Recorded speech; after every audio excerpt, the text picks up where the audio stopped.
এবারে আমরা ম্যাজিক টুল সম্পর্কে কিছু ধারণা নেব। আমরা একটি নতুন লেয়ার তৈরি করব এবং খুব কুইকলি আমরা এখানে আমাদের মার্কারি টুলের মাধ্যমে ইচ্ছে করলে আমরা ফিল বাকেট দিয়ে আমরা একটি ফিল কালার তৈরি করে নিতে পারি। এবার এই কালারটি অ্যাপ্লাই করার পর আমরা আরো কিছু শেপ তৈরি করব লাইক দিস।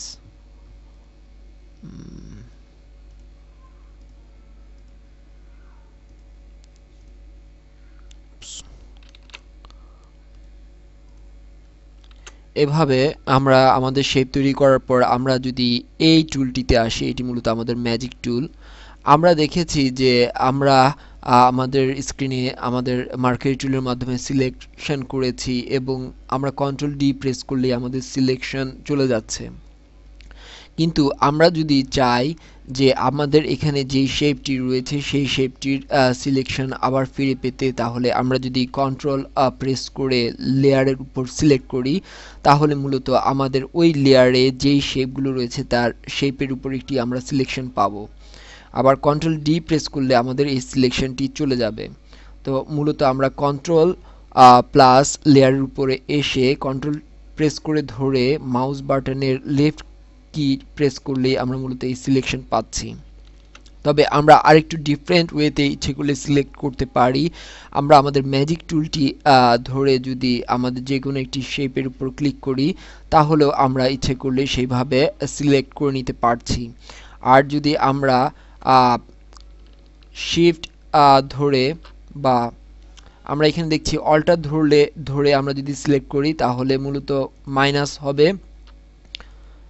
আর যদি আমরা শিফট ধরে সিলেক্ট করি তাহলে মূলত প্লাস হবে। অর্থাৎ এই শেপটিও সিলেক্ট হলো, এই শেপটিও সিলেক্ট হলো। তো ম্যাজিক টুলের মাধ্যমে ইচ্ছে করলে আমরা এইভাবে সিলেক্ট করতে পারি। তবে এখানে একটা ব্যাপার লক্ষ্য রাখতে হবে যে ম্যাজিক টুল সাধারণত আমরা যেইভাবে সিলেক্ট করছি সেভাবে সিলেক্ট করে না।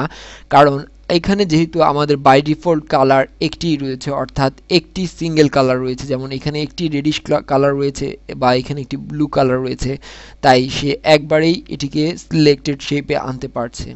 কিন্তু যদি একটি শেপের মধ্যে ডিফারেন্ট কালার থাকে, অর্থাৎ গ্রেডিয়েন্ট বেস কালার থাকে, দেখা যাক আমরা এখানে মার্কারি সিলেকশন করলাম, এবার গ্রেডিয়েন্ট টুল থেকে একটি গ্রেডিয়েন্ট নিলাম এবং বাই ডিফল্ট যে কোনো আমরা গ্রেডিয়েন্ট এখান থেকে সিলেক্ট করি এবং এই সিলেকশনের উপর গ্রেডিয়েন্ট প্লেস করলাম, কন্ট্রোল ডি প্রেস করে আমাদের সিলেকশন তুলে নিলাম এবং ম্যাজিক টুলটিকে আবার ধরলাম। এবার আমরা এই শেপটিতে সিলেক্ট করলে আমাদের মূলত এই শেপটি একবারে সিলেক্টেড হচ্ছে। কিন্তু আমরা যদি এই শেপটিকে সিলেক্ট করতে চাই তাহলে মূলত আমরা একে ঠিক পুরোভাবে সিলেক্ট করতে পারবো না।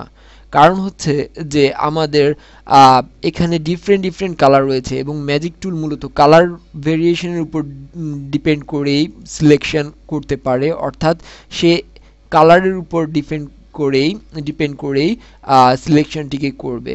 যেহেতু এখানে একটি সিঙ্গেল কালার বা এখানে একটি সিঙ্গেল কালার, তাই সে এখানে একবার সিলেক্ট করতে পারছে, কিন্তু এর ক্ষেত্রে গ্রেডিয়েন্টের ক্ষেত্রে সে এটিকে করতে পারবে না, কালারের উপর বেস করেই মূলত সিলেক্ট করবে। আর আমরা যদি সাদা জায়গাটির উপর ক্লিক করি তাহলে মূলত যেহেতু সাদা জায়গাটির কালার সিঙ্গেল কালার, তাই এভাবে সিলেক্ট করছে। তো আমরা যদি আবার কন্ট্রোল শিফট আই প্রেস করি তাহলে মূলত আমাদের বর্ডারটি চলে যাবে এবং মেইন যে ওয়ার্কিং ফিল্ডের শেপ রয়েছে সেই শেপটি সিলেক্ট হবে। তো এইভাবে বিভিন্ন ওয়েতে আমরা ইচ্ছে করলে আমাদের শেপকে সিলেক্ট করতে পারি এবং আমাদের এখানে যে ল্যাসো টুল রয়েছে, এখানে ম্যাগনেটিক ল্যাসো টুল রয়েছে, তার মাধ্যমে সিলেক্ট করতে পারি, পলিগোনাল মাধ্যমে সিলেক্ট করতে পারি এবং ইচ্ছে করলে আমরা একটি ডিফারেন্ট অংশকে সিলেক্ট করতে পারবো এবং ইচ্ছে মতো তাকে সরিয়ে আনতে পারবো। আমরা যদি এই অবস্থায় কন্ট্রোল প্রেস করে যদি সরিয়ে আনি তাহলে এভাবে আমরা ক্রপ করে নিয়ে আসতে পারবো। কন্ট্রোল ধরে আমরা এভাবে নিয়ে আসতে পারবো। তো কন্ট্রোল জেড প্রেস করে ইচ্ছে করলে আমি পূর্বের অবস্থায় যেতে পারি এবং আমাদের হিস্ট্রির যেই অংশটি রয়েছে সেখান থেকে আমরা মূলত আমাদের হিস্ট্রি থেকেও ডিসিলেক্ট পজিশন পর্যন্ত আমরা চলে যেতে পারি। আর যদি আমরা একবারে সিলেক্ট করতে চাই, যেহেতু আমাদের লেয়ারেই একটি লেয়ারের শেপগুলো রয়েছে, তাই কন্ট্রোল প্রেস করে আবারও আমরা যদি লেয়ার সিলেক্ট করি তাহলে এভাবে আমরা সিলেক্ট করতে পারবো। So these are the techniques যা আমাদের পরবর্তীতে সূক্ষ্মভাবে কাজ করতে সাহায্য করবে। আমরা সিলেকশন যত ফ্লুয়েন্টলি করতে পারবো সেভাবেই আমাদের ডিজাইনকে আমরা ফুটিয়ে তুলতে পারবো আশা রাখি।